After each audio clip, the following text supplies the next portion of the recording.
So, good morning, everybody.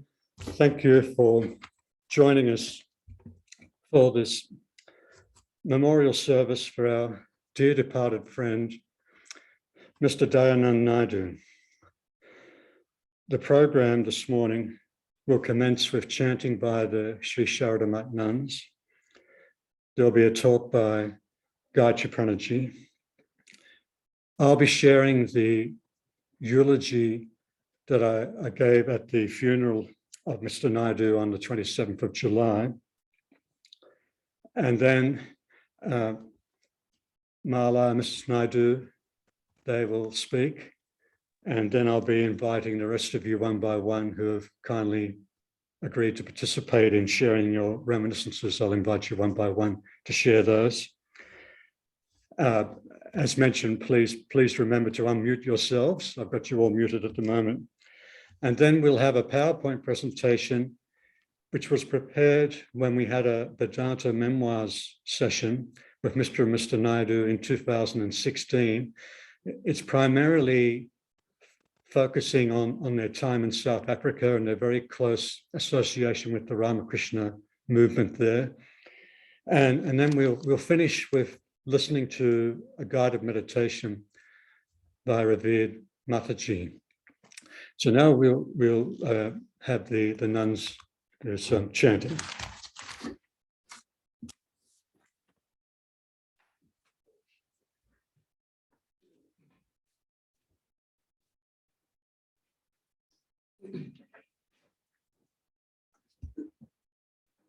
First, we will chant a few mantras from the Katha Upanishad and then a few verses from one of the hymns to Sri Ramakrishna, which was dearly loved by Mr. Naidoo. Na jayate mriyate va vipaschin nayam kutaschin na babhuva kaschit ajo nitya shashvatoyam purano na hanyate hanyamane sharire. The knowing self is not born, it does not die. It has not sprung from anything. Nothing has sprung from it. Birthless, eternal, everlasting, and ancient. It is not killed when the body is killed. Hanta chenmanyate hantum hataschenmanyate hatam ubhau tau na vijanito nayam hanti na hanyate. If the killer thinks he kills, and if the killed man thinks he is killed, neither of these apprehends right. The self kills not, nor is it killed. Anuraniyan mahato mahiyan atmasya janto nihito guhayam tamakratu pashyati vita shoko dhatu prasadan mahimanam atmanah. Atman, smaller than the small, greater than the great, is hidden in the hearts of all living creatures. A person who is free from desire beholds the majesty of the self through tranquility of the senses and the mind and becomes free from grief. Ashariram sharireshvanavaste shavasthitam mahantam vibhumatmanam matvadhiro nashochati. The wise person, having realized Atman as dwelling within impermanent bodies, but itself bodiless, vast, and all-pervading, does not grieve. Yesha sarveshu bhuteshu gudho atmana prakashate drishyate tvagraya buddhya sukshmaya sukshmadarshibhihi. The self, though hidden in all beings, does not shine forth, but it is seen by subtle seers through their one-pointed and subtle intellects. Ashabdamasparshamaropamavyayam tatharasam nityamagandhavachayat anadyanantam mahata param dhruvam nichayatan mrityumukhat pramuchyate. Having realized Atman, which is soundless, intangible, formless, undecaying, and likewise tasteless, eternal, and orderless. Having realized that which is without beginning and end, beyond the great and unchanging, one is freed from the jaws of death. Angushtamatra Purushottaratma Sada Jananam Hridaye Sannivishtaha Tam Swasharirat Pravrihe Munjadiveshikam Haigena Tam Vidyashukramamritamiti. The person no longer than a thumb, the inner self, always dwells in the hearts of all. Let one separate it from the body with steadiness, as one separates the tender stalk from a blade of grass. Let one know that self as the bride, as the immortal, ye as the bride, as the immortal. Om Shanti Shanti Shanti. Hari Om Tat Sad Sri Ramakrishna Arpanamastu. Om peace, peace, peace. Brahmarupamadimadhya Sesha Sarvabhasakam Bhavashatkahina Rupa Nityamadhyam Vangmanoti Gocharam Cha Neti Neti Bhavitam Tam Namami Deva Deva Ramakrishna Meshwaram Aditeya Dhiharam Suraridaityanashakam Sadhu Shishta Kamadam Mahi Subharaharakam Swatmarupa Tattvakam Yuge Yuge Cha Darshitam Tam Namami Deva Deva Ramakrishna Meshwaram Tulyaloshtakancanam Chaheyaneyadhigatam Strishu Nityamatri-rupa Shakti Bhava Bhavukam Jnana Bhakti Bhukti Mukti Shuddha Buddhidayakam Tam Namami Deva Deva Ramakrishna Meshwaram Sarvadharma Gamya Mula Satya Tattva Deshakam Siddha Sarva Sampradaya Sampradaya Varjitam Sarva Shastra Marmadarshi Sarva Vinniraksharam Tam Namami Deva Deva Ramakrishna Meshwaram Panchavarsha Bala Bhava Yuktaham Sarupinam Sarvalokaranjanam Bhavabdi Sangha Bhanjanam Shanti Saukya Satma Jiva Janma Bhiti Nashanam Tam Namami Deva Deva Ramakrishna Meshwaram Dharmahanaharakam Twadharma Karma Varakam Lokadharma Charanam Cha Sarva Dharma Kovidam Tyagi Gehi Sevya Nitya Pavanangri Pankajam Tam Namami Deva Deva Ramakrishna Meshwaram Tam Namami Deva Deva Ramakrishna Meshwaram.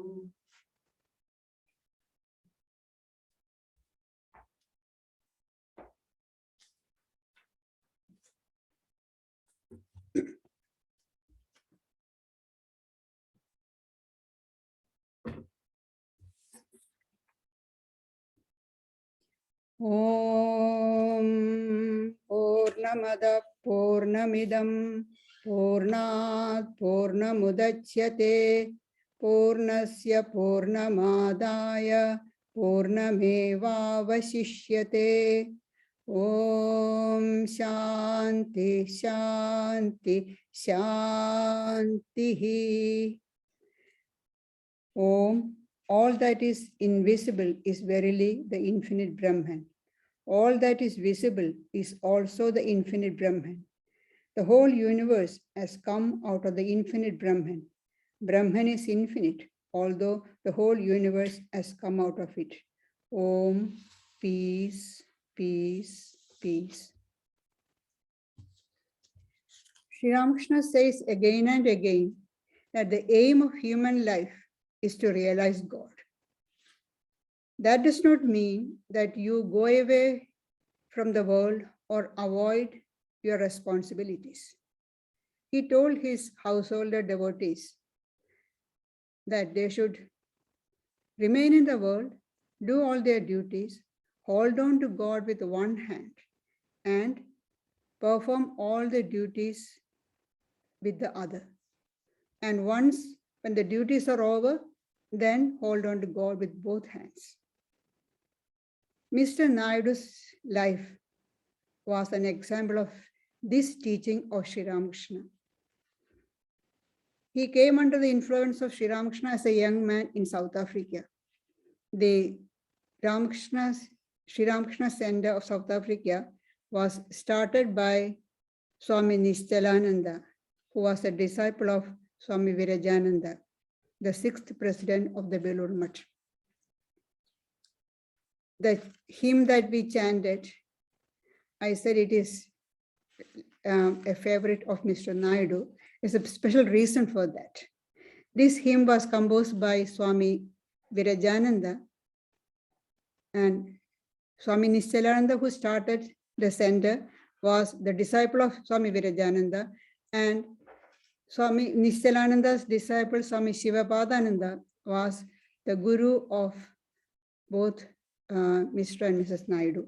So it was the guru's guru, composed by him. That's why they're so favorite of that.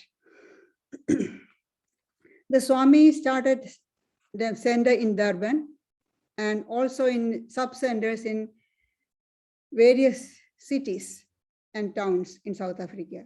And thus a center was started in Pietermaritzburg, the hometown of Daya and Saraswati Naidoo.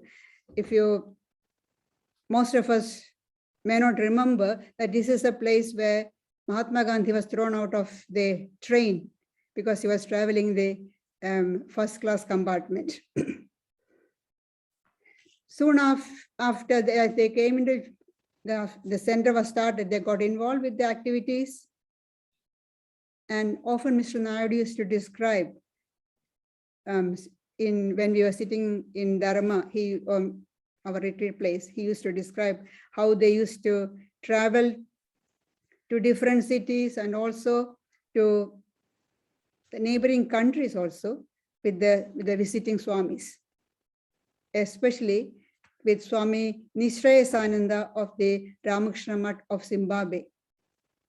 And early in her life here, both of them realized that it's a blessing and a privilege to work for Sri Ramakrishna, and that he accepts our service. Often people think that, oh, they are helping the work of Sri Ramakrishna. It's not, Sri Ramakrishna does not need our help for his work. He is giving us a chance to, and if he is accepting our service, it's a blessing for us. And Mr. Naidoo had realized that it's a blessing of Sri Ramakrishna that he is accepting his service. And he did that for such a long time, starting from South Africa, continued here after coming to Sydney. Living and working under an apartheid regime was not a pleasant experience. However, their dedication to the cause of Sri Ramakrishna and his work was wholehearted and complete. One incident I remember hearing from him is that after the sudden demise of Swami Nischalaనంdaji, the center went through very bad financial crisis. There was no money even to pay the council rates. And it was said that they may have to give up the building even. Coming to know about this, Mr. Naidu, along with 4 or 5 families, conducted a few fundraising events and raised the required amount of the council rates in a week's time. And they came to Australia in 2001 to Sydney.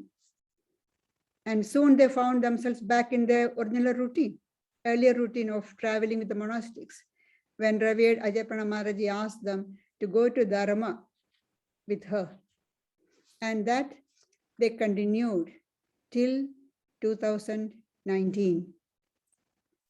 And they never missed a Sunday service in the hall.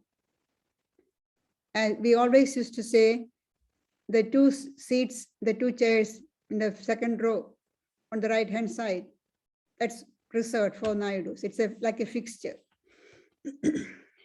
And actively participated in all the celebrations, birthday celebrations, and other celebrations. In the retreats, meditation days, book club, or whatever else we wanted to experiment with, like the time we thought of having devotional singing before the talk. Of course, Mr. Naidu was ready with the sitting there with the harmonium, and Mrs. Naidu, both of them singing. The young people of 80s, 80 to 83-year-old young people singing bhajans. And when Maharaji wanted volunteers to go to visit the nursing home, Cloverly nursing home across the Tapovan, they were the first one to come forward. And one notable feature we have noticed is the regularity of spiritual practices. They took their spiritual life very seriously and very regular in doing the spiritual practices. Staying with the daughter and family here in Sydney, they did their spiritual practices always before the rest of the family came back from work, so that we don't miss out the family. At the same time, do the spiritual practices quietly. Often it has happened, I ring them after 4 o'clock for something to talk to Mrs. Naidu, and then she will say, oh, we were just doing our sadhana. Then slowly realize, oh, this is their time. No, we should not disturb them at this time. There's a saying, how you die shows how you have lived. The passing of Mr. Naidu shows that he had lived a God-centered life. In the Bhagavad Gita, Sri Krishna says, Antakaleja mameva smaran muktva kalebaram eprayati samadbhavam yadi nastyatra samsheyaha. One who passes out of life by consciously thinking of me at the last moment will certainly reach me. There is no doubt about this. When we heard from Saraswati how the last moment, this is what the idea came to our mind. Mr. Naidu complained of chest pain, and Mala suggested that they call an ambulance. He said, no, I don't want to go to the hospital. Then Mrs. Naidu said, while massaging his chest, let us pray to Master and Mother to relieve you of the pain. And they started chanting the name, and he just gone, collapsed and gone in a minute.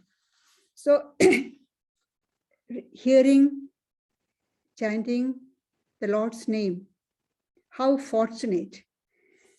Sri Ramakrishna has said that if one calls on him wholeheartedly, he would come to that person at least at the last moment, if not earlier. We hear so many cases of it happening to our devotees. Ulamatas who have painted all these paintings that we have here now, Sri Ramakrishna and Holy Mother, you can see, and other paintings.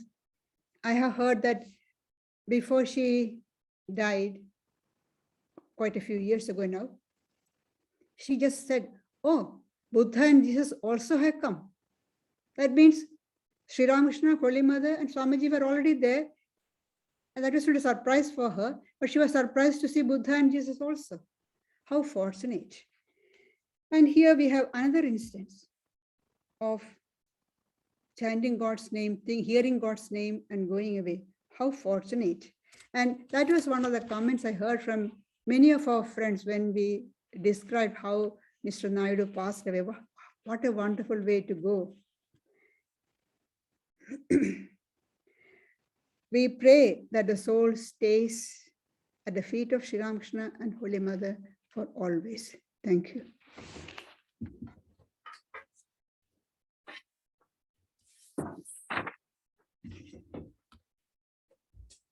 I had the honor of delivering the eulogy at Mr. Naidoo's funeral on the 27th of July.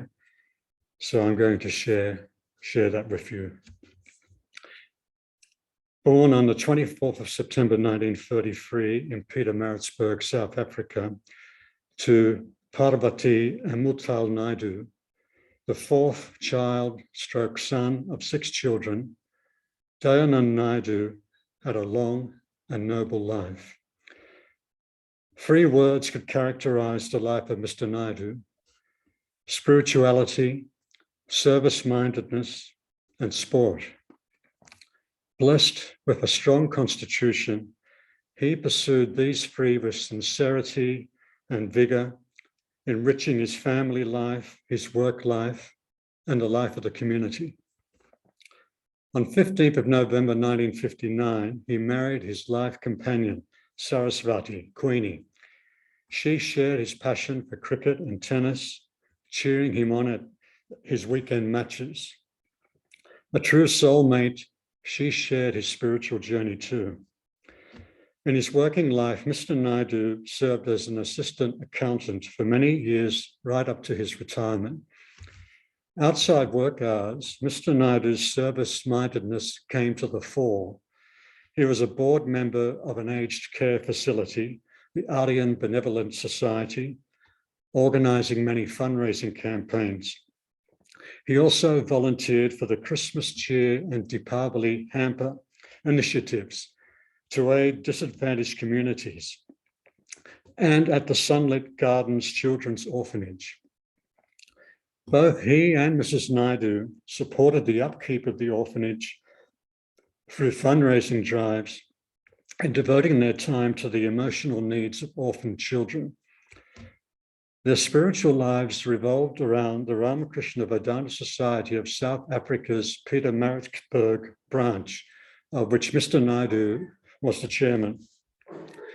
With a small team of devotees, he initiated the building of the ashram, spending many weekends over many years working with members in laying the foundation and bricks to the center that continues to stand tall in Mr. Naidoo's hometown. After retiring in 2001, he and Mrs. Naidoo came to settle here in Australia, joining their daughter Mala and her family, husband Shiva, and daughter Yashin. Happily, they knew that in Australia they could continue their close involvement with the Ramakrishna Movement. Having met revered Pravrajika Ajayaprana Mataji on a brief visit the year before, they quickly became close and valued members of our Ramakrishna Sarada Vedanta Society. The first opportunity I got to know Mr. and Mrs. Naidoo was over a weekend at Dharma, our retreat center in Robertson in the Southern Highlands. On the drive down, I was feeling concerned. Back in those days, the men stayed in a large corrugated tin shed with a former building site shed for our toilet and shower. The nuns and ladies stayed in a comfortable house. I decided to warn Mr. Naidoo about the very rough and simple facilities for us menfolk. He just glanced over at me and made it quite clear that this wouldn't be a problem. I felt relieved and happy to discover that here was a person with an adventurous spirit. It was the first of so many visits we shared at Dharma. Some years later, the men moved into the house with a new house erected beside it for the nuns and ladies.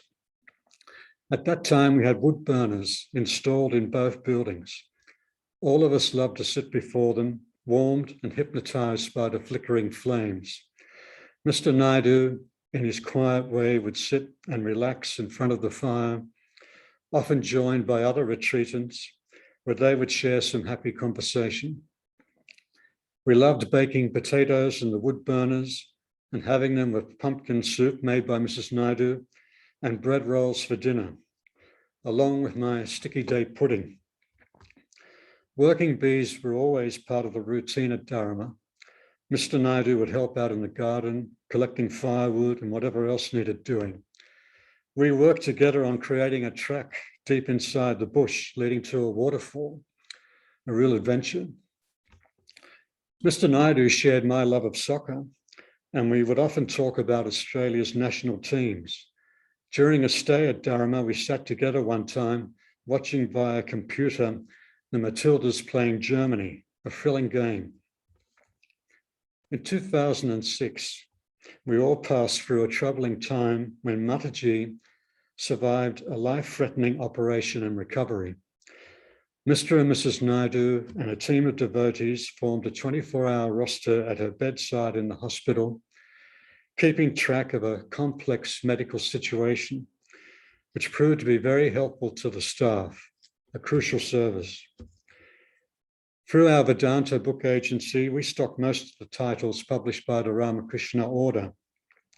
Whenever a new shipment arrived, Mr. and Mrs. Naidoo would join me in opening the boxes and processing the books.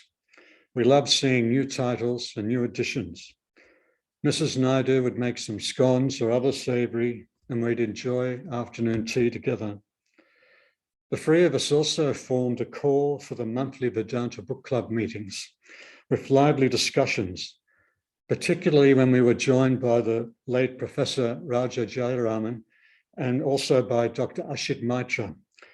They would provoke and tease and test our knowledge and understanding. 2011 was a sad year for us when revered Pravrajika Ajayaprana Mataji told us about her plan to return to India in September. We all deeply felt the loss of her presence here. A highlight of our time together was in 2013 when the Society staged the play Oneness at the Sydney Opera House in celebration of the 150th birth anniversary of Swami Vivekananda. There was a long build-up to the event, with planning meetings, auditions, and rehearsals in our Vedanta hall over several months. Mr. and Mrs. Naidoo were part of the volunteer team. We were full of wonder watching the play develop, including music, chanting, and song in this very professional production.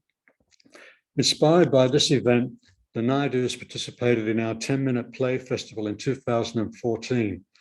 Later, I produced and staged some theatrical readings and a play with them in Vedanta Hall.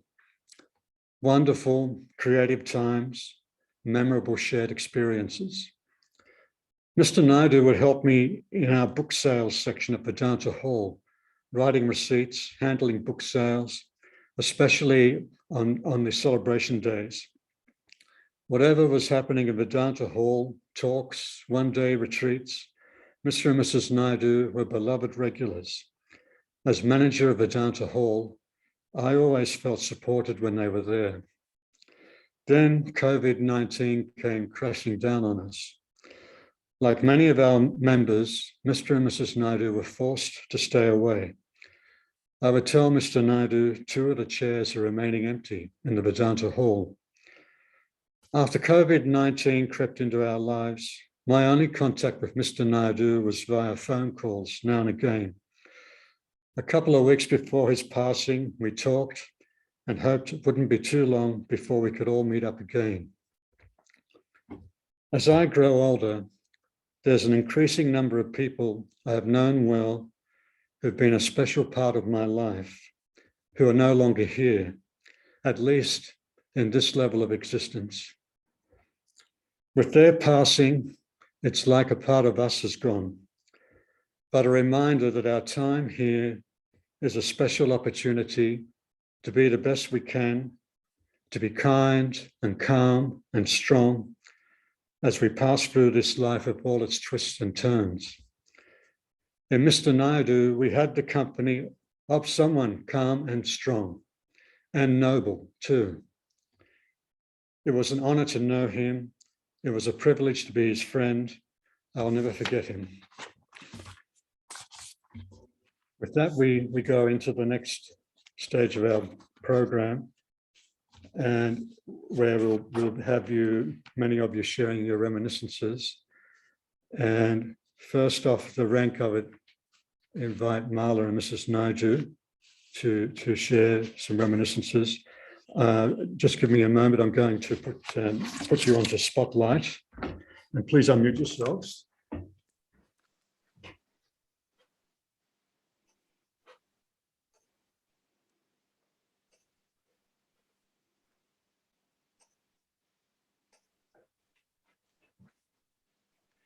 Okay, Ms. Naidoo, Marla, you're on. Good morning, everyone, and thank you for this beautiful celebration of my father's life. My father, as I will forever remember, was humble, gentle, and kind, never raising his voice once in all of his years. Silence and peace defined his primary way. As a child, a vivid memory is my father's devotion to his mother Parvati, equally a humble, kind, loving, and silent soul. My father epitomized Mata, Pita, Gurudev in his lived life. My father's voice was deep, resonant, yet soft. His eyes loving and gentle, his smile most welcoming. He spent his life from the age of 26, alongside my mother, up to his passing aged 87, in devoted service to his master, Sri Ramakrishna. In the early hours of the 20th of July, 2021, my father left this earthly plane in serene silence. As he lived, so he departed, like a whisper on a breeze. My tribute today is a poem in honor of my father. My father of smiles, you lived through untold miles of joy and strife to give our family a life of love, warmth, and lack of need. Nothing was ever too much, putting family first in all you touched. A life lived selflessly, touched by divine grace, yesterday and forevermore. The lessons learned as a child remain, to stand tall with passion kind, living your example in justice for all by bringing down the dividing wall. Peace on earth and good health is all you desired as wealth, to serve, to grow, to nourish the eternal garden of life. In the days preceding my father's passing, my mother and I have spent many mornings, many afternoons in quiet conversation, recalling and writing and reading lots during these days. My mother has written her own poetic tribute to my father and has asked for me to read this for her this morning. Where art thou? Together yesterday, today no more. 62 years spent together in love, marriage, and raising a family. A marriage of solidarity and service to the poor, the ailing and needy. Spending hours at the feet of the Lord, singing his glories and praises, uplifting our souls to ultimately merge in him. The Naidoo family extends our eternal gratitude to the Vedanta Center, Mataji's, Robert, members, for your unflinching support, messages of condolence and solidarity during this time of our very great loss. God bless you all and keep you safe. Thank you. Thank you, Marla. And it's so nice to see you and Mrs. Naidoo. This is a nice get-together this morning under sad circumstances. We're very happy you could join us, of course. I'll now be calling on Nandu Mehta to share his reminiscences, and just give me a moment, Nandu Bhai, to get you onto spotlight.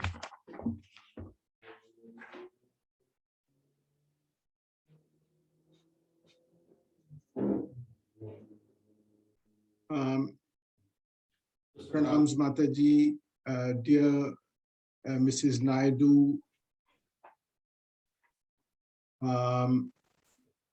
It's so good to see Mala and Shiva today for the first time.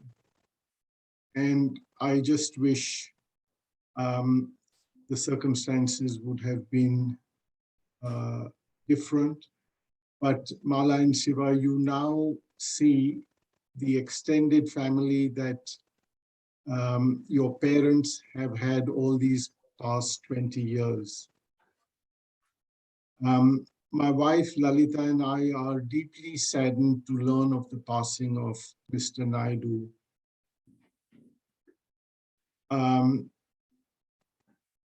He came in 2001 from South Africa, where he spearheaded the South African Pietermaritzburg branch as no less than its chairman. And that gives an indication of the intensity of his involvement there. And the loss of that branch was the gain of our society. The talks that Mr. and Mrs. Naidu gave on the memoirs of Vedanta a couple of years ago showed and reflected how deeply they were involved with that center. And also, we were deeply saddened at some of the trials and tribulations that the monastics, particularly of that center, went through. When he came on his preliminary visit in 2000, 2001, Lalita and I were so happy to meet them. And he, out of his graciousness, never stopped mentioning we had extended a warm welcome to him. It is not that we had done anything out of the ordinary, but that gratitude was a prominent quality oozing out of him as part of his spiritual makeup. At 68, he came to Sydney, and thereafter it seems that his aging genes had been turned off and he didn't grow any older in looks. Then he quickly became, as Mataji said, a permanent attribute, a permanent fixture of the Vedanta Hall, always there. As Robert Das said, never a Sunday was missed by them. They helped the hall to have a warm and happy vibration where other newcomers were immediately drawn in and felt it to be a spiritual home. He was a kind and gentle soul. He seemed always grounded and unperturbed. Nothing could shake off his calmness. He seemed always at peace with himself and the world. A Strita Pragni, equanimous in his thinking and outlook. Never perturbed, never in a flap. He never raised his voice. As Mala so beautifully said, he was like a whisper on a breeze. Never showed any excitement or undue desire for anything. Our culture and society measures IQ and net worth, but does not talk about a decency quotient or DQ. If it did, he would no doubt have a very high decency quotient score. He was a karma yogi in the true sense of the word. He was allotted a function and position that was needed to be manned at the society at that time, and he took it like his God-given duty. Mr. Naidu became the right-hand person to Robert, helping with book sales and accounts. Especially on the public celebration days, he was always in the bookshop, behind the counter. always ready to come forward when needed, and yet obtrusive and self-effacing. On public celebrations, when there could be up to 100 people at the society, I noted that he was content in his self and he had no overwhelming desire to socialize and meet people. Nor did he spare any thought for things like going out in the back and getting his meal. It would come to him when the good Lord wanted. A karma yogi, a bhakti yogi, salt of the earth. Among other activities, their visits to Dharma in the past 3 years have been legendary, where he and others, including Sabesan, achieved so much maintenance work. As also were their monthly visits to the old age home, as Mataji mentioned, Kravali homes opposite the nunnery. Mr. Naidoo was like a friend, philosopher, and guide to me and my wife Lalita. He greatly inspired us, and we shall dearly miss him. We know that he is resting now at the holy feet of Sri Ramakrishna and Holy Mother, and we pray for rest for his soul. Thanks very much, Nandubai. Now I request Urmila Mehta to share her reminiscences. Just to give a legs up, I'll be calling on Tony Whipper after her. But Urmila Ben, just give me a moment again to get the spotlight on you.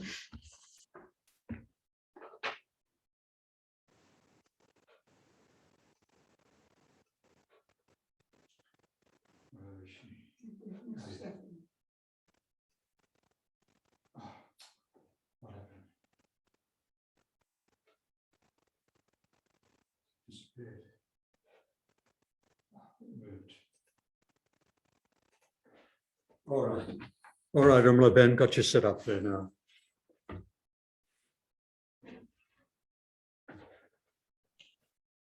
Yes. Namaste Mataji, Namaste Mrs. Naidoo and the family, and Namaste brothers and sisters. Mr. and Mrs. Naidoo has been regular, as everybody mentioned previously, on Sundays for the talks. They've attended the retreats, meditation days. Whenever they were not there, their absence was felt. Mr. Naidoo worked in financial industry, and after his retirement, he devoted his time in selfless service, served monastic members and large spiritual family. Mr. Naidoo was a healthy, calm, and gentle person. Mr. Naidoo demonstrated his faith in Sri Ramakrishna by dedicating his life in the service. May Mother give peace to Mr. Naidoo and strength to Mrs. Naidoo and the family at this difficult time. Yes. Thanks very much, Urmila Ben. Now I'll call on Tony Whipper to share her reminiscences. And once again, I'll just get the spotlight set up.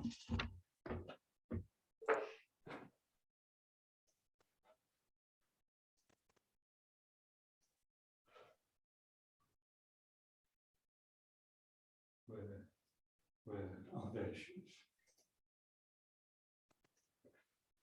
is. Okay, Tony, you're on. I was really sad to hear about the news of the sudden passing of Mr. Naidoo. I just want to send my love and condolences to Mrs. Naidoo. Mr. and Mrs. Naidoo were frequent visitors to Dharma at Robertson over many years, and I had the lucky opportunity to meet them there often. At one stage, they were coming fortnightly to Dharma with Mataji and Robert. And Mr. Naidoo was always busy, quietly going about the myriad of tasks that needed to be done there to maintain the beautiful rural retreat in the working order. And then at the last few years before the lockdown, when Robert wasn't able to come, I always felt relieved if Mr. Naidoo was there because, you know, so many things could go wrong. He was always calm, but you could dependable. And I felt relieved that he was there and would know how to handle things. In my experience, Mr. Naidoo was a very quiet and humble person who didn't talk much about himself. I'm also a very quiet person, so I don't think we had many really in-depth conversations, but, you know, just over lunch or in the retreats, listening to him, it was very obvious he was very knowledgeable and very deep person. I read recently in the Vedanta Circular, and also Robert was talking about in his obituary, the early life, Mr. Naidoo's early life in South Africa. I knew Mr. Naidoo, Mr. and Mrs. Naidoo were closely associated with the Ramakrishna Vedanta Society of South Africa before coming to Australia, but I didn't know about the extent of Mr. Naidoo's dedicated service to the Vedanta Society there and to the other societies that serve the needy and the disadvantaged in the community. I was really deeply touched to read about his generosity of spirit and his ability to give practical expression to his service-mindedness and to his dedication. So I was really touched, but I wasn't surprised because although I hadn't really, you know, spoken to him in depth, his personal magnetism was very strong. And so his influence is just obvious, the depth of his devotion. And as Swami, this is what came to mind about influence. So as Swami Vivekananda says, the world is one of influence. Our bodies, our virtues, our intellect, our spirituality, all of these are continually influencing others, and conversely, we are being influenced by them. Words, even thoughts, contribute only a third of the influence making. But the actual person contributes 2/3 of what we call the personal magnetism of the man. That's what goes out and impresses you. That's Swami Vivekananda's words on influence. And that to me is what came to mind and is my reminiscence of Mr. Naidoo, that quiet influence. It's not about what he said or what he did, but he had a deep influence just by his being, and that must be the result of his dedication to God, the spiritual life that he'd lived over the years. It deeply impressed me. He always impressed me as a man of quiet strength, unruffled calm, and he was dependable. There was something vast as well, something beyond that. And he was anchored in the spiritual dimension of life. I'm happy to have had the opportunity to know him and to come under his influence, which, though quiet, was deep and palpable. And it's provided an inspiration to me to live the values of a devotee to God, which he obviously did. So, pranam. Thanks very much, Tony. That's very nice reminiscences.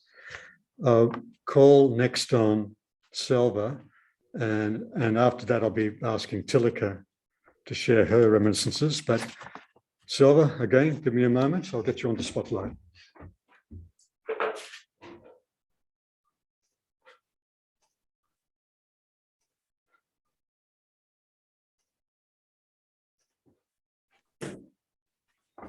Yes, okay, Selva, you're ready to go. My pranams to Mataji and namaste to all of you all. This speech or this talk is for Mr. Naidoo himself, who is sitting alone in that hall now, listening. I wish this is the first time a memorial service location to be is booked exclusively by the soul concerned to listen to it without any other audience, I would call it a divine intervention to honor Dayanand. His sandals remaining outside the hall forever. He was named as Dayanand, meaning compassion and bliss, and he lived it to the last letter, till his last breath. Not many of us have a gift of patiently sitting and listening fully to the end of the talk, especially with the empty stomach, complaining, and still add value within to the gist of the talk more than what was originally expected by the deliverer of the talk. This is Dayanand, whom I fondly call Brahma, being Saraswati's husband, jokingly. Even the creator Brahma, who normally holds a little bit of a lower key by his naming, would be overjoyed to have such a quality householder named after him. He added value even to the 16 great characters stated in Gita, and I'm sure if there is a 17th, it will be his alone. Krishna, I would humbly request you to reconsider updating Gita to the latest version. He whispered and softly purred purity through his loving, round, open eyes. I have quietly enjoyed it, and I have witnessed Mataji doing the same. Never a retort have I witnessed under any circumstances. He would quietly reword if there were any harsh comments on any subject, no matter what, always giving it a calm touch. I now regret that I did not get the opportunity to spend more time, as it would have had a great impression on my character.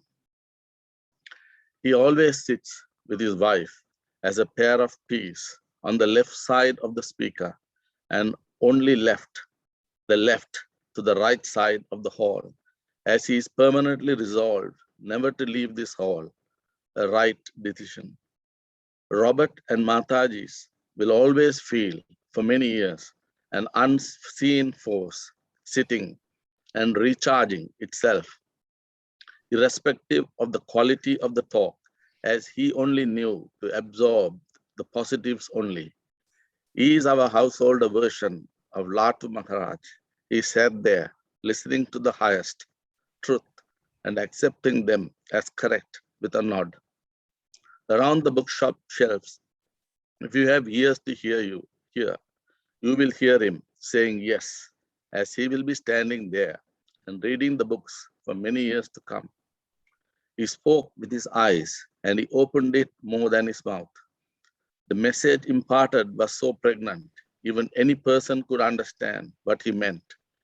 He walks into the hall with an empty mind, further empties it again with the Om chant, gets ready to recharge with the gist needed for his unfoldment, like the swan separating the milk from water. He was never choosy who spoke, as he was ready to accept the best of each one of them and never bothered about the speaker's issues. Gita was given to the householder, and you are more than deserving to be the best selection to this verse loved by my Guru. Gita 3:30. Mai sarvani karmani sanyasya adhyatma shestasa nirasir nirmamo budva yuddhasya vigadachara. Surrendering all actions to me, with your thoughts resting on self, freed from hope and selfishness, and cured of mental fever, engage in battle. I truly feel you spontaneously lived it to the letter and loved all.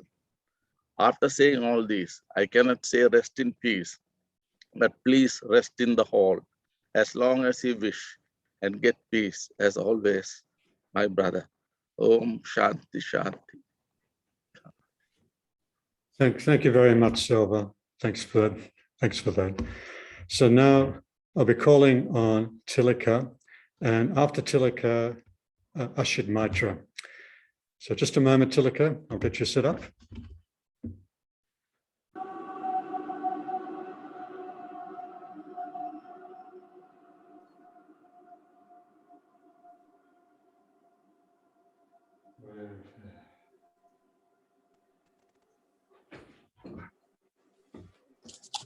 All right, you're ready to go.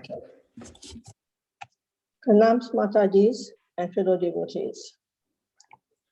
First and foremost, may I convey on behalf of my husband and myself our deepest condolences to Saraswati and the other members of the family on the recent death of Mr. Naidoo.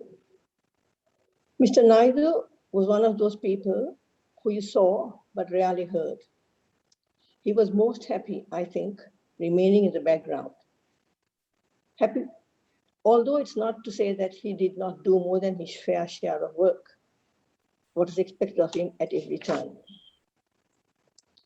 My recollections of Mr. Naidoo mostly revolved around how he played a great role on our trips to Robertson over the years. You didn't need a clock with Mr. Naidoo around. Sharp on time, he would be there to lay the table, do the washing up, and to light the fire on a cold wintry night. This was part of his karma yoga inside the house. But you could also see him in the yard outside, weeding, watering, manuring, and picking up timber and dry branches for the fire. I think he was one of Robert's closest companions, and he helped to keep him awake on those long drives back home. And perhaps with Mrs. Naidoo, Mr. Naidoo were the ones who most frequented Dharma. As I said earlier, Mr. Naidoo was most often cool, calm, and collected. The only times I saw him animated were on those rare occasions when, while seated at the dining table, the talk would somehow wind up on South Africa. And then Mr. Naidoo would regale us with instances and incidents that occurred there, both politically and spiritually. Venerable Ajayaprana Mataji was exceedingly fond of Mr. and Mrs. Naidoo. I remember one occasion when Mataji, with Robert's help, wanted us all to go whale watching. After we prepared a picnic lunch of curd rice, Robert drove like the wind for us to reach Huskisson, from where I think we got the ferry. I learned afterwards that that trip was organized by Mataji to celebrate the fact that the Naidoos had just got their PRs. By the way, we did see some whales as well. Mataji also made it a point of celebrating Mr. and Mrs. Naidoo's birthdays if we happened to be in Dharma at the time. Mr. Naidoo was a gentleman to his fingertips, exceedingly polite, soft-spoken, concerned, caring, and always prepared to help. The Sarada Center has indeed lost a great devotee in Mr. Naidoo. May he find eternal peace at the feet of the Holy Trinity. Thank you. Thanks very much, Tilika. You're reminding me of some things I'd forgotten about, actually. Yes, thank you for that. So now I'll be inviting Ashit Maitra, and after him it will be Brett Mulholland. So once again, I'll get the spotlight working.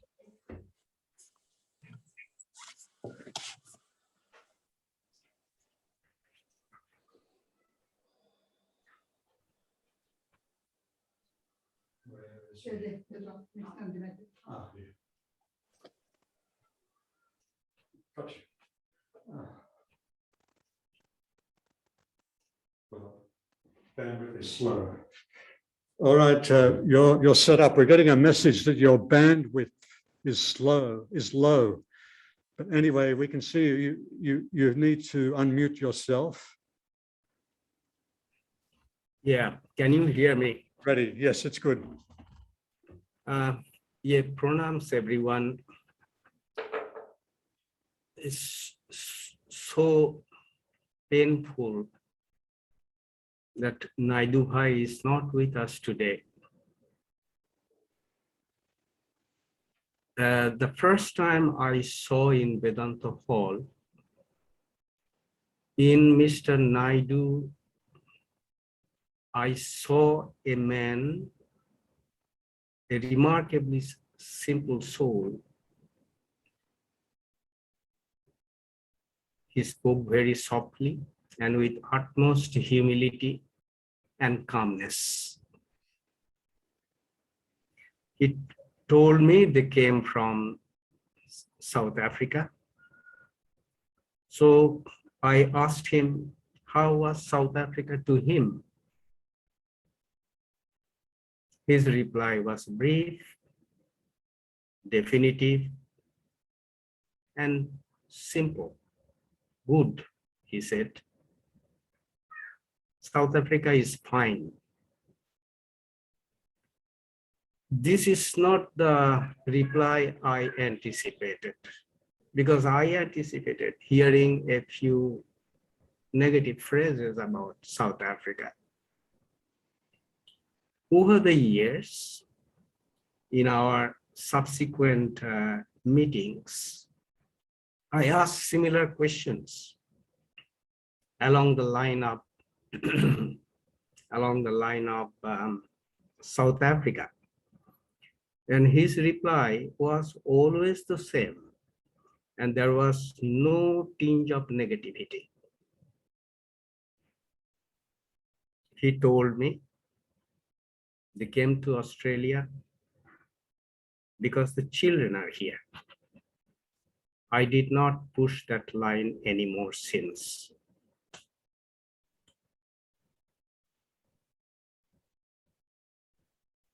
If I saw Mr. Naidoo, a shy person the first time, he remained so shy, soft, humble, and yet quietly confident, but never negative, never negative. In other words, he posed all these things that make man a noble soul.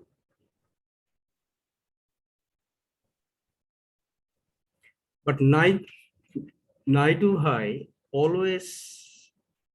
was always miserly with words. And I think there may be a reason for it. Probably it is Saraswati Ma. Because Saraswati Ma's speech has always been sharp, sweet,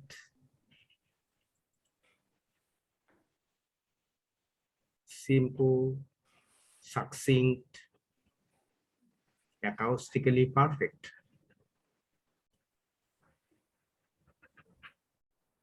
As Selva mentioned, jocularly call them Brahma and Saraswati, the two authors of creation. Indeed, together, Naidoo Bhai and Saraswati Ma did represent a beautiful and creative team. If I saw them together, and if I asked Naidoo Bhai a question, I would immediately turn my gaze at Saraswati Ma in anticipation of the response. It always worked beautifully. We'll very much miss this teamwork. While I pray to Thakur and Ma to take charge of this noble soul, our Naidoo Bhai, I also hope we can make sure that Saraswati Ma will continue to remain connected with us. And we also keep vigilant eyes on her and her well-being. Hari Om Tat Sat. Thank you very much, Ashatara. As always, you've raised some angles that no one else has, and that's always interesting. Now I'll be calling on Brett to share his thoughts, and we'll be finishing with Nirmala Ku, who's waiting in the wings there too. So just a moment, I'll get the spotlight up.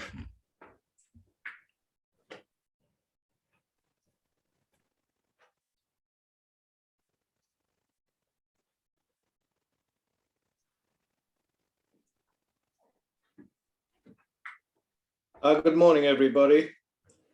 I wasn't really expecting to say anything this morning, but it's certainly a good opportunity to send my love to Mrs. Naidoo and the family. I really feel the sadness of your loss. Mr. Naidoo, to me, was just a lovely man. He was so peaceful and he exuded some great spiritual qualities. As a couple, Mr. and Mrs. Naidoo, for me, were the ideal couple. They shared their family life, they shared their interests, they shared their spiritual life deeply, and they were just the ideal couple that I always looked up to, more in terms of being parent figures rather than brothers and sisters. I always enjoyed the time with Mr. Naidoo. He didn't have a hell of a lot to say, but what he said was always profound and beneficial.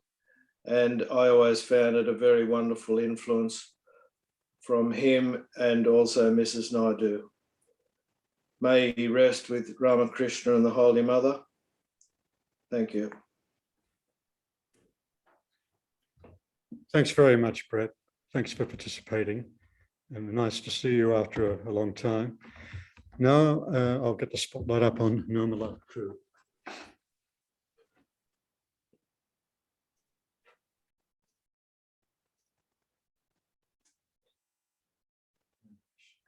Next.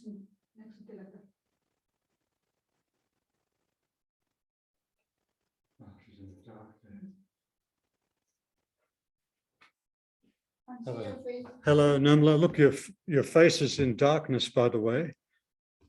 Not sure why. Is it my position? No, it's because you've got the bright background. Right behind me. I should have it in. Okay, just let me. No, that's a lot better. That's a lot better. And good to see David there too. Yes. Just let me unmute myself. Yeah. Okay, that's better. Sorry, everyone. I've also got Prema Stevenson here. She's hiding on the side. With Pranams Mataji and Mrs. Naidoo and all of you. From the very first time that David and I met, Mr. and Mrs. Naidoo at Vedanta Hall on our very first visit to Sydney, we felt that Mr. and Mrs. Naidoo made us feel as if we had come home. To us, Mr. Naidoo epitomized true spirituality. He made you feel safe and gave you a sense of belonging. Like all of you said, there was very few words, but there didn't need to be words because his look and how he treated you made you feel all of those things. We have great memories of spending time at Dharma with Mr. and Mrs. Naidoo. And at Dharma, Mr. Naidoo took David under his wing and they would both enjoy discussing about the best way to look after the fruit trees. I have many memories of Mr. Naidoo and David seriously looking at the trees as they walked about the property and laughing together as they planned and acted on the tasks ahead. David and I and the other devotees in Adelaide have been looking forward to welcoming Mr. and Mrs. Naidoo here in Adelaide. We talked a lot about it, but unfortunately, COVID came and that didn't eventuate. But we hope, Mrs. Naidoo, that in time you will come and visit us and maybe the family as well. We all send our condolences and pray that all stay safe and well. And we know that Mr. Naidoo is in good hands. Thank you, everyone. Thanks very much for joining us from Adelaide. Thank you very much.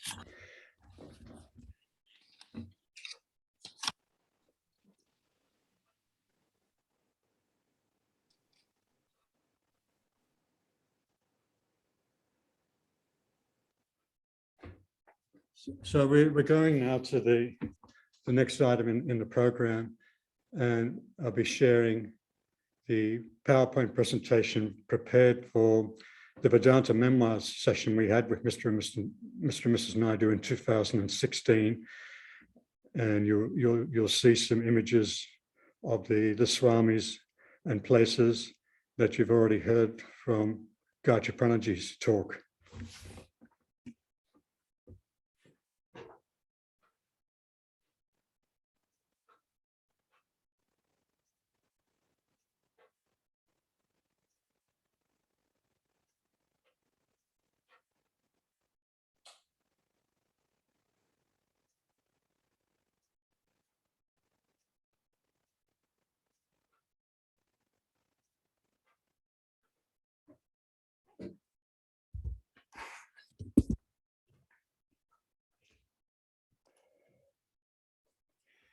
So here's an image of Mrs. Naidoo when she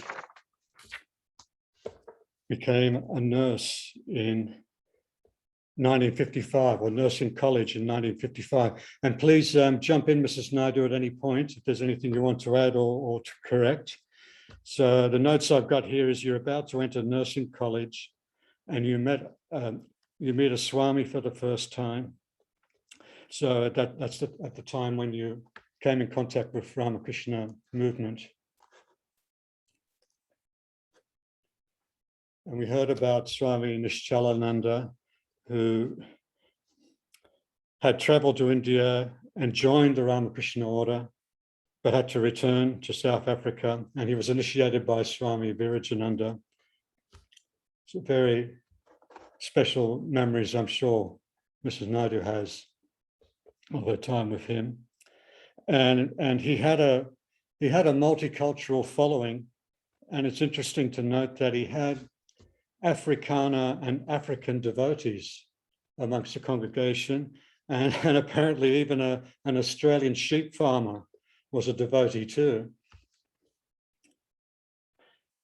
He had a tragic end to his life, and that then led to some difficult times for the burgeoning centre.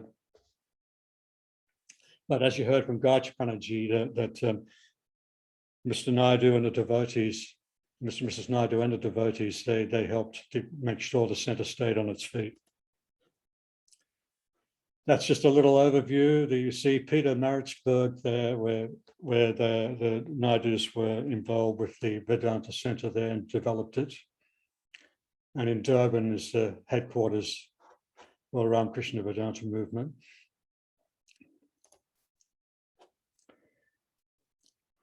This was the next Swami for which he called on Mrs. Naidoo's nursing and organizing skills to serve the community in Peter Maritzburg with a volunteer medical clinic.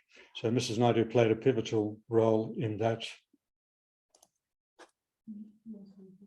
Sorry, and he was the guru. Let's just step back there. Yeah, sorry. And he was the guru for Mr. and Mrs. Naidoo. So of course, very, very special figure in their spiritual life. And there was an article came out talking about this Ramakrishna Center's free medical clinic in Peter Maritzburg. And Mrs. Naidoo gets a mention here about how she was helping, a key person helping, and had many volunteer doctors helping with that clinic. The next Swami, or another Swami, oh, sorry, I'm getting out of line here. There's also a Sri Sarada Devi Ashrama that was established then. And this lady here was an Afrikaner, very devoted, and a staunch Hindu. And so this is a clinic that Mrs. Naidoo got involved with. And just an overview of the Sri Sarada Devi Ashrama activities. You've got to admire the devotees in South Africa would really get fully involved in the centre. I used to hear a lot about that from Mr. Naidoo. They're very, very committed.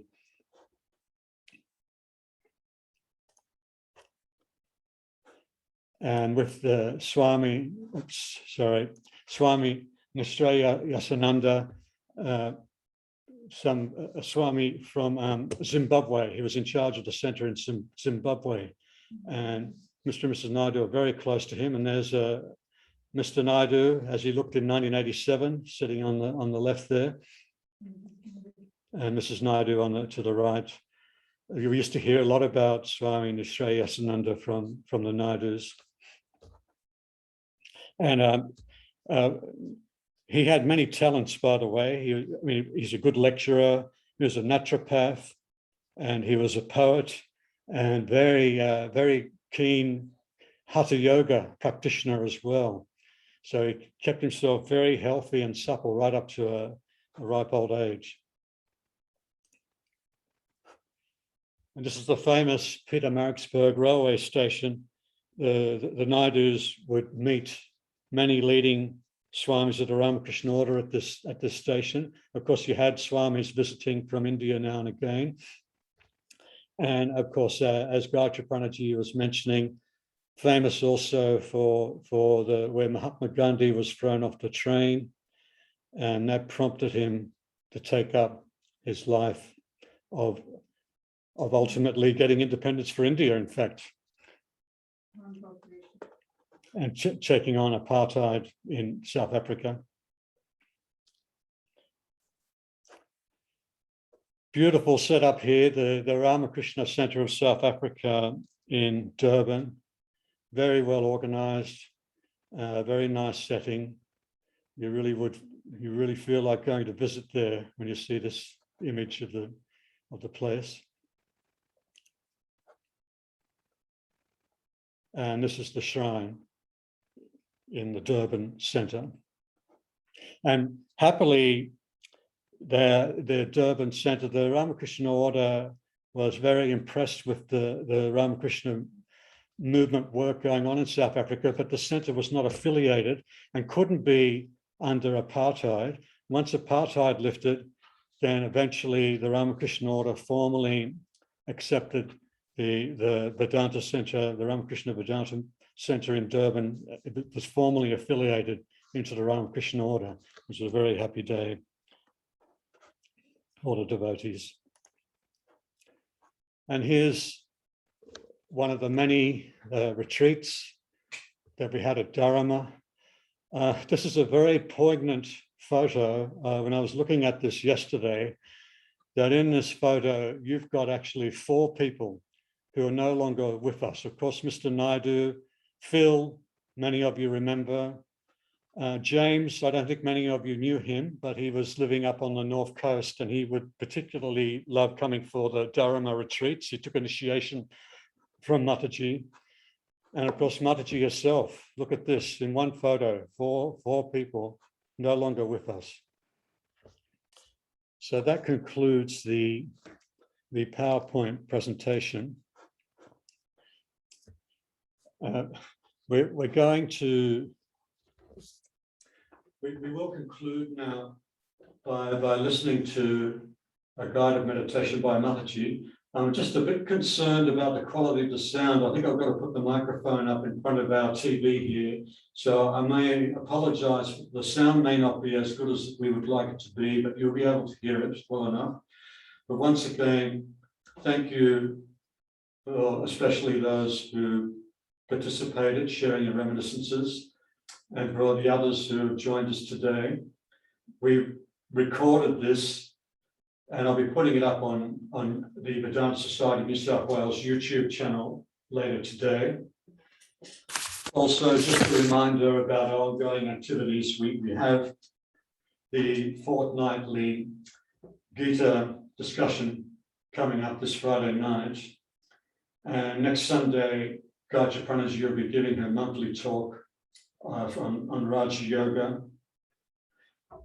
As for all of us in New South Wales especially, we're getting the impression that we're going to only be able to function via Zoom for many weeks more. Looks like September definitely is out. We're going to have to, it's going to be maybe a couple of months at least before we can even think about trying to get back into Vedanta Hall, sadly. But anyway, I hope all of you are keeping well. Of course, it's a trying time in our lives. All I can say is thank God for Vedanta. I don't know about all of you, but it's really giving me a lot of strength, keeping my mind fully occupied, and I'm sure it's helping you all too. And I just remember, I'm not a prophet. I remember some years ago, I used to say to people, Vedanta for me, apart from anything else, it's like an insurance policy that life, you never know what life is going to throw at you. And I've always viewed Vedanta, it's got that extra, you've got that extra bit behind you to dip into. Because the external world is always going to let us down in one way or another.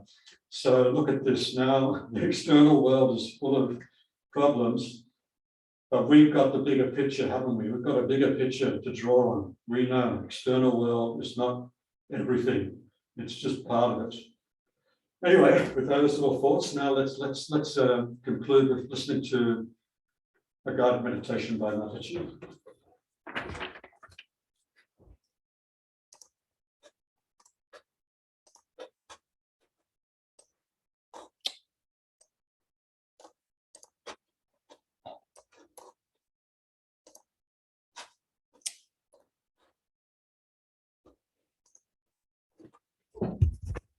Rishis of Samaveda sing. Listen to the melodious music of the divine poet. He plays upon the flute of love. The notes soar to high heavens and reach the distant stars. They dance on the raging waves of the sea. The earth, the sea, the sky, the stars are all woven together by the soft strains of the divine music. Its vibrations echo through the corridors of time in the endless canopy of the sky. That same music is ringing through every part of our body. The divine light of cosmic intelligence, which is of golden radiance and sweet resonance, descends from its infinite abode to inspire us when we invoke its presence in our meditation. O Lord of divine light and silent peace, mayest thou accept the praises recited in silence by our hearts in the voiceless language of our yearning and love. Let us try to feel the stream of divine consciousness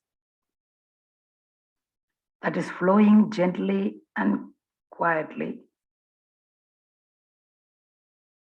silently and smoothly through our veins.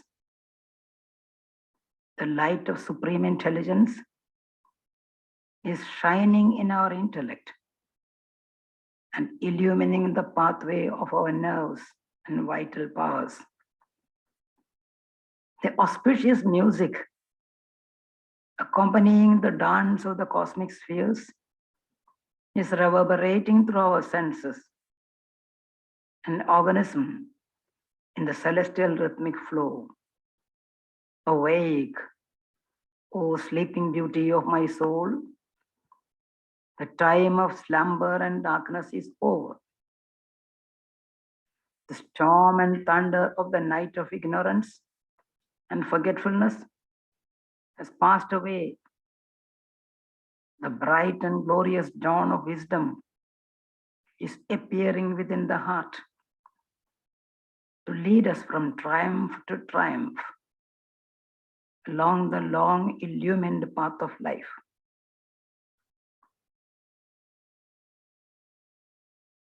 Let us tell ourselves, we have reached the safe harbor of our real source, the sweet shores of perpetual purity, the quiet land of undisturbed peace, which is our real home. We had strayed away long and far into the turbulent unrealities of ephemeral pleasures and the dark whirlpools of worldly attractions. Today, in these few moments of quietness, let us try to relax, collect ourselves, and feel the presence of our inner soul.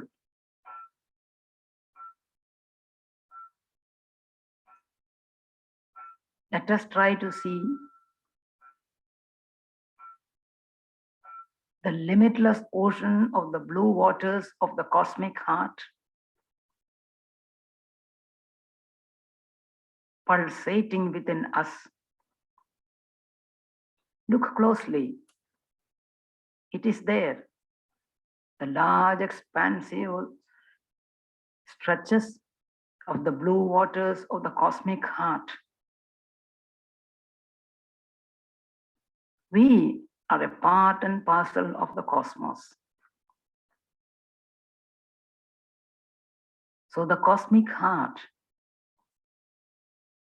the limitless expanse of the blue waters, are there within our heart.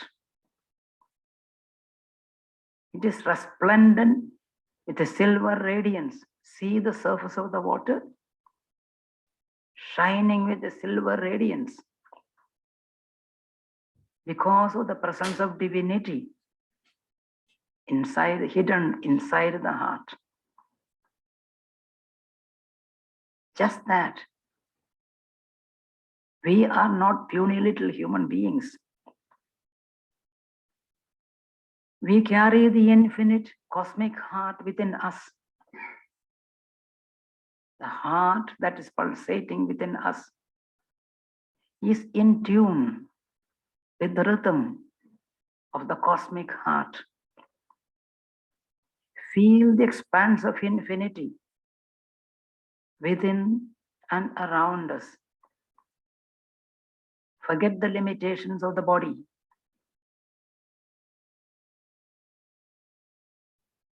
That is a transparent covering. We are within and without. The glittering, shining, resplendent waters of the cosmic heart are slowly pulsating, gently moving inside us and outside us. We are one with that. That is our real nature. These limitations of individuation, personalized form, are but imagination. We are infinite. Just feel the flow of strength rushing through every part of the body, which can stand as a balance between the infinity inside and the infinity outside. We are revived and renewed with the tremendous energy of infinite divinity. Just let us try to feel ourselves light, not heavy, just floating in the infinite shining blue waters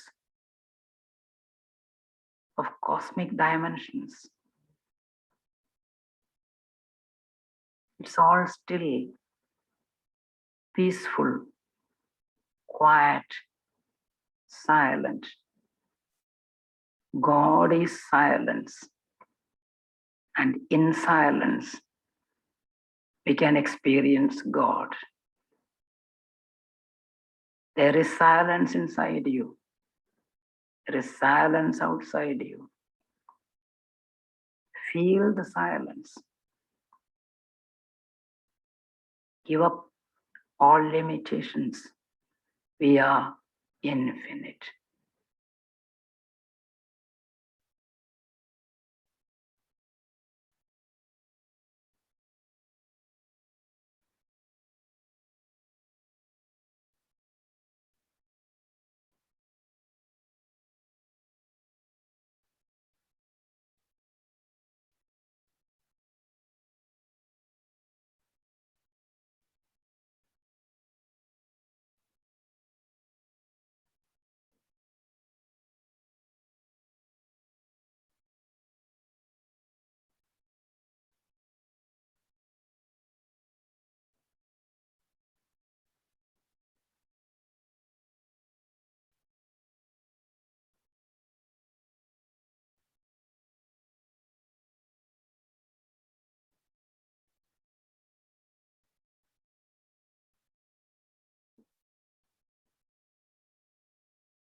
Hari Om. Shanti, Shanti, Shanti. Peace, peace, peace.